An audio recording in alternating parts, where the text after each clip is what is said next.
Finalmente, hoje o Dia Mundial da Doença de Parkinson, um problema que tem vindo a ganhar maior dimensão e que é hoje dos que mais preocupa a comunidade médica. Ainda assim, têm sido várias as inovações nos tratamentos que retardam e atenuam os efeitos conhecidos. Joaquim Ferreira, neurologista do Hospital de Santa Maria de Lisboa, é meu convidado, está na edição da manhã. Doutor, muito bom dia, seja bem-vindo. É o caso do tratamento com a estimulação cerebral profunda, DBS na sigla inglesa. Em que é que consiste? A doença de Parkinson, como diz bem, é uma doença importante, até porque é uma doença associada ao envelhecimento e, portanto, com as alterações demográficas que esperamos na população, mais doentes existirão. Vai ser cada vez mais frequente. E, portanto, é algo que temos que valorizar do ponto de vista até de saúde pública. Segundo, é uma doença tratável. E entre os vários tratamentos que temos disponíveis para a doença, de facto, esta cirurgia de estimulação cerebral profunda é uma das opções.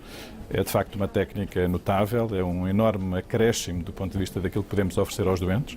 E, portanto, doentes que apresentam determinado tipo de características e que são bons candidatos para esta cirurgia, podem, de facto, beneficiar com esta nova opção. É importante dizer que nem todos os doentes são candidatos, no fundo, a este tipo de cirurgia. No fundo, são 5 a 10% de todos os doentes que eu tinha para lhe colocar, se é possível aplicar a todos os pacientes esta Não é possível, intervenção. Nem faz sentido. É assim, de facto, é uma técnica complexa, é uma técnica que só é feita em centros, digamos, diferenciados. É uma técnica que, para os doentes que são bons candidatos, faz uma enorme diferença em termos de qualidade de vida. Ou seja, estamos a falar em os doentes conseguirem retomar de novo a sua autonomia nas atividades de rotina, mas é uma técnica que tem riscos e, portanto, só alguns doentes é que são, no fundo, os candidatos ideais e devem ser submetidos a esta Mas que doentes são esses? Estão num estado mais avançado da doença e necessitam de... Digamos que numa fase inicial, quase todos os medicamentos para tratar a doença de Parkinson são bons e nós conseguimos ganhos em termos de melhoria do tremor, melhoria da mobilidade global. Ao fim de 4, 5, 6, 7, 8 anos de doença, a doença passa a não responder tão bem aos medicamentos que temos disponíveis e os doentes passam a alternar momentos em que estão bloqueados, em que não se conseguem mexer, não conseguem, no fundo, manter as suas atividades, ou momentos em que, estando bem, apresentam movimentos muito desagradáveis. No fundo, são esses doentes que, respondendo bem à medicação, mas em que a medicação não consegue um bom equilíbrio ao longo do tempo, no fundo, são os melhores candidatos para esta técnica. Professor, nós estamos a ver umas imagens de um paciente antes e depois da intervenção e, de facto, é uma diferença impressionante. Este resultado é imediato? Este resultado, isto é de facto fascinante, é imediato. Ou seja, isto é interessante até descrever porque o doente está acordado durante a técnica cirúrgica. Está acordado durante a intervenção e pelo que eu li é uma intervenção muito demorada. É uma intervenção que começa às 7, 8 da manhã e que se prolonga até ao fim da tarde.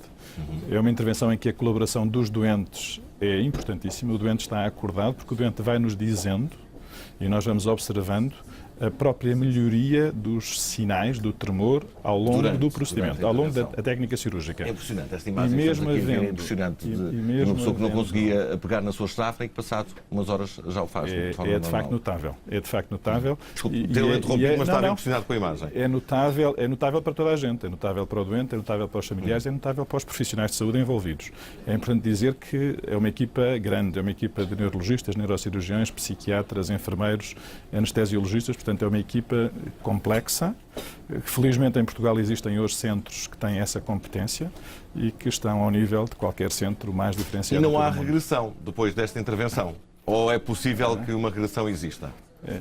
Da mesma forma que eu digo que é notável este acréscimo em termos daquilo que podemos oferecer, temos que continuar a dizer que isto não cura a doença. Ou seja, nós melhoramos enormemente os sintomas, melhoramos enormemente a autonomia dos doentes, mas a doença não deixa de progredir tal como nós não deixamos de envelhecer.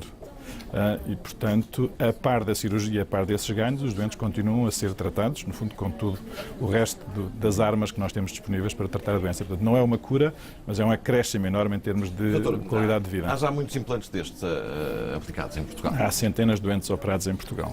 No fundo, há alguns centros que operam 2, 3 doentes por mês.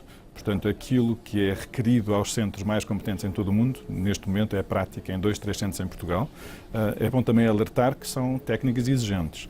E, portanto, se me perguntar o que é que não está bem, que é sempre um aspecto que temos que mencionar, essas equipas têm que ter recursos humanos em competência e em número suficiente para responder no fundo, às exigências.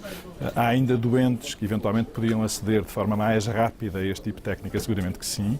A distribuição ao longo do país não é homogénea, portanto há ainda muito a fazermos para que todos possam aceder rapidamente a estas opções. As condições poderiam ser melhores para que mais pacientes portugueses estivessem já devidamente intervencionados e com melhorias na sua qualidade de vida. Se calhar o tempo de acesso para que este momento aconteça pode claramente ser melhorado. É um problema grande e recorrente na saúde em Portugal.